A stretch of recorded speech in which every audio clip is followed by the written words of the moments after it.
Qué alegría de que estemos todos reunidos en torno a la historia, en torno a nuestro pasado, esta historia tan importante de Silvania, que nos hace sentir orgullosos, que nos está dando de comer, que, mejor dicho, es el futuro del municipio de Silvania también dentro del patrimonio cultural y del turismo.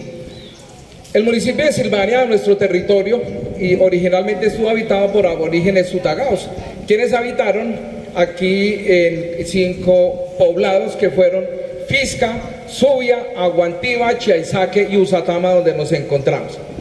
Pero con la llegada de los españoles, en esa invasión de los españoles, entonces destierran a los aborígenes, los matan, obviamente que les ganan las guerras porque ellos venían con caballos, con perros cazaindios y con armas de fuego, y además se aliaron con los muiscas, lo que los hizo más fuertes, conocedores del territorio, y por eso fue que los dominaron, por decirlo de alguna manera. Y este territorio se convierte en encomienda para los indígenas, o sea, de los blancos, pero dejaron un pedacito de tierra a los indígenas para que producieran comida y se las dieran a ellos. Pero ya después entonces se convierte en hacienda real, o sea, en la finca de los reyes de España. Y nosotros, pues los aborígenes, sirviéndoles a ellos después de haber sido los propietarios del territorio. Y posteriormente dividen este territorio y forman pequeñas fincas. Y entre 1790 y 1797, un señor Juan Jerónimo Líbano de Fusagasugá adquiere 8 pedazos de tierra y conforma una sola hacienda que le da el nombre de la Hacienda El Chocho, ya que era donde hoy en día está la casona de la Hacienda El Chocho, del Club Campestre del Bosque actualmente. Ese territorio, ese pedacito de tierra se llamaba Chocho.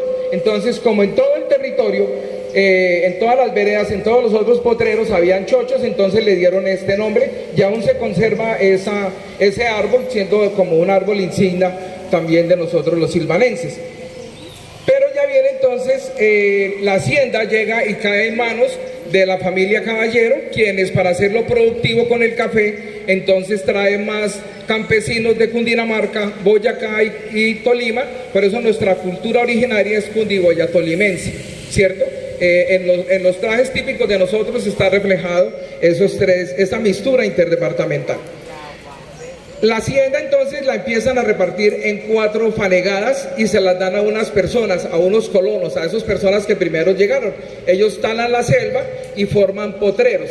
Y luego esos potreros se los entregan a otros campesinos que ya son parceleros, les dan la semilla del café y empiezan a producir el café, bajo la responsabilidad del parcelero, quien tenía que subcontratar a otras personas que se llamaban terrajeros, quienes eran las personas de más bajo rango dentro de la hacienda. A los campesinos se les había autorizado a hacer casas, que todavía existen en este momento, casas de las parcelas, y a ellos, a los otros les tocaba dormir en unos ranchos más feitos o en los corredores. Ya los obreros dormían allá en la Hacienda El Chocho, en el territorio de la casona, donde estaban los beneficiarios de café y los trapiches. Ellos dormían sobre costales allí en esta parte, pero a ellos se les trataba bien como obreros. Pero a los campesinos, a los parceleros, para hacer productiva la hacienda, entonces implantaron un reglamento de trabajo que violaba sus derechos humanos. Y a quien lo incumpliera, entonces le daban destierro, o al menos lo colocaban en el cepo de castigo en los puentes. Sí, lo amarraban allí durante un día o 2 días sobre una tarima al escarnio público. Esto hizo que en 1923 Demóstenes Albañil, que es el primer personaje que vemos allí, llegara aquí al territorio. Llegó en 1920, pero en 1923 empieza a haber esta violación de derechos humanos e inicia una revolución agraria. Revolución agraria que en un principio fueron muy poquitas personas, que en la medida que fue creciendo el proceso, pues se amplió y se llevó a toda la comunidad. Resaltar de que el café de aquí los llevaban en mulas hasta Girardot, y de allá para acá entonces entraban con libros de comunismo, ¿cierto? Traían tejas para los techos de las casas, pero también traían libros de comunismo. Entonces entra aquí, ya no solamente están los de Demóstenes Albañil, que eran agraristas, sino que llegan los comunistas. Entonces los unos querían ya la tierra bajo derecho propio y los otros legalmente comprada. Entonces hay problemas entre ellos, heridos, peleas y todo, batallas entre ellos mismos. El presidente de la República vivía en Fusagasugá, entonces él se entera de ese proceso agrario.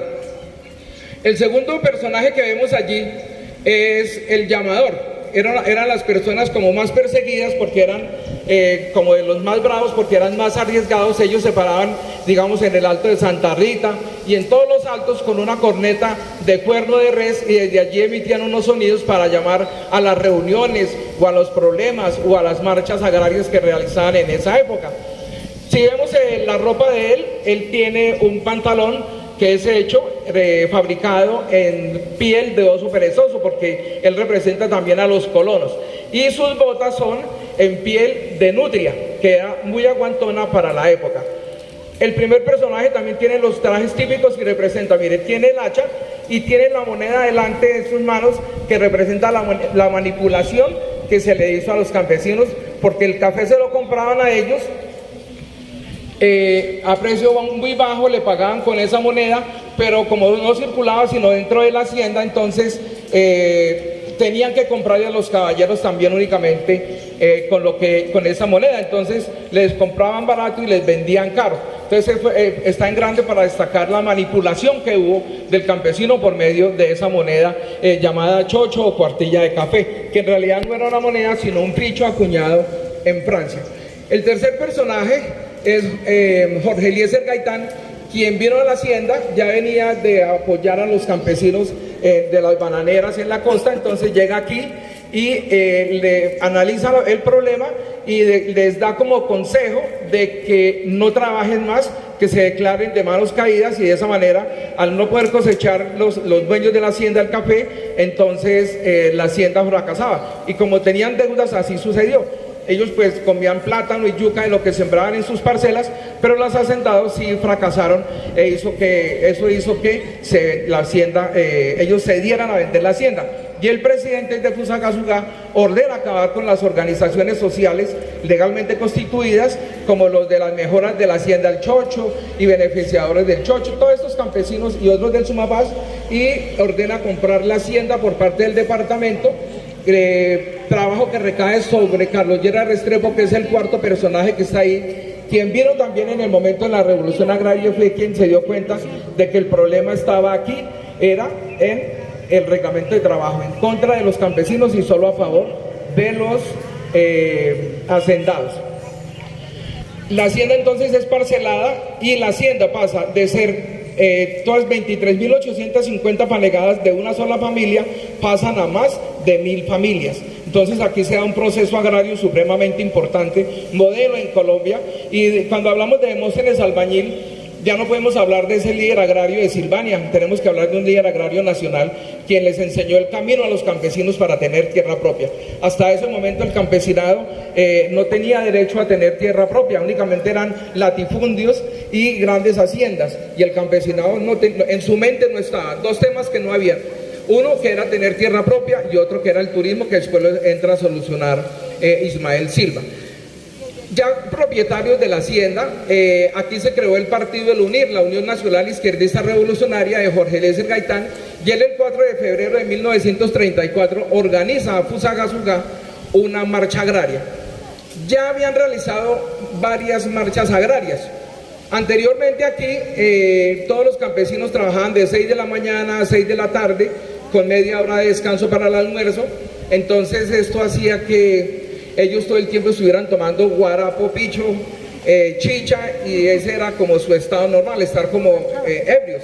Y al entrar a Fusagasugá a reclamar sus derechos, pues obviamente que llevaban siempre sus machetes, y usted prendido, pues entonces iban sacando los machetes, y eso hizo que la gente en Fusa le diera temor. Entonces cuando llegaban allá, cerraban las puertas del comercio y eso. Para este momento de la marcha agraria del 34, ya le habían puesto a Gaitán el precio de 200 pesos por la cabeza de él. Entonces, al llegar a Fusagasugá, más de 1.000 campesinos ya organizados, porque Gaitán ya había estado en Italia, ya había conocido el proceso de Mussolini, entonces él ya vino y fue más rígido, los organizó mejor. Pero al entrar a Fusagasugá, son recibidos por disparos a bala por los comisarios de Fusagasugá, el comercio y algunos políticos. Entonces mueren Polonia Beltrán y Alejo Gómez, los dos últimos personajes. Ellos son nuestros mártires, silvanenses, quienes dieron la vida porque nuestros abuelos tuvieran tierra propia. Tienen otra connotación importante ellos, y es que tienen los trajes típicos de Silvania. Si los observamos bien y le ponemos un poquito de imaginación, tenemos de que la mujer tiene una falda negra, una blusa blanca, un chal negro, sombrero blanco y delantal bico colgado de colores. Y el hombre tiene pantalón negro, camisa blanca, poncho, rabo de gallo rojo, sombrero blanco y mochila cuadrada de fique. Estos trajes típicos no salen y hoy estamos todos con ese traje típico de Silvania. Cada vez avanzamos más en la construcción de identidad, y eso no sale porque a alguna persona se le ocurrió o porque es que el alcalde puso de moda esto, no. Eso responde el patrimonio cultural funciona o es patrimonio cultural mientras se usa. Mientras no se usa, no es patrimonio cultural, sea material o inmaterial. Pero si uno, mirando las fotos antiguas de Silvania, de la época de la Hacienda El Chocho y los primeros años de Silvania que están colgadas en la alcaldía, si ustedes observan ahí esos trajes, ellos tienen esos trajes. Entonces, ahí viene el motivo de ellos. Otro detalle, Jorge Eliezer Gaitán lleva una bandera del UNIR, Polonia Beltrán, que era del lado de Agua Bonita, lleva una bandera liberal, y en la otra mano lleva una hoz que se la partieron, de que hasta ahora estaba entrando el comunismo, y el último personaje representa al partido, a la bandera del Partido Conservador, él era de Zubia. Entonces tenemos los tres sectores de Silvania, con Demóstenes Albañil, que era del lado de San José de Panamá, Polonia Beltrán de Agua Bonita y Alejo Gómez de Zubia. Entonces tenemos una representación muy bonita y un gran aporte que hizo el doctor Ricardo Vaquero fue que este monumento descansara, estos personajes descansaran sobre un arado. Sí, no es una pistola como la gente dice, es un arado, ¿sí? Y representa la parte agropecuaria de la Hacienda El Chocho. Otro detalle, allá los campesinos tienen, aquí los instrumentos de los colonos eran las dulzainas y las carracas de burro para tocar torbellino, que es nuestra música. Y después viene todo, aquí viene ya hacia el año 98, 2001, se hace un rescate, es un periodo identitario donde se rescata toda la identidad.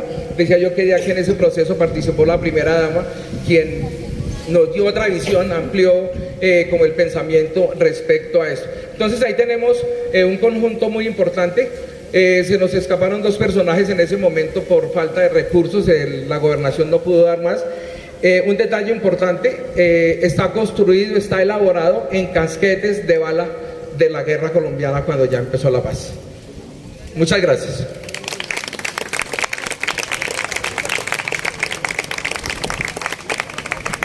Bueno, muy buenas tardes para todos los presentes.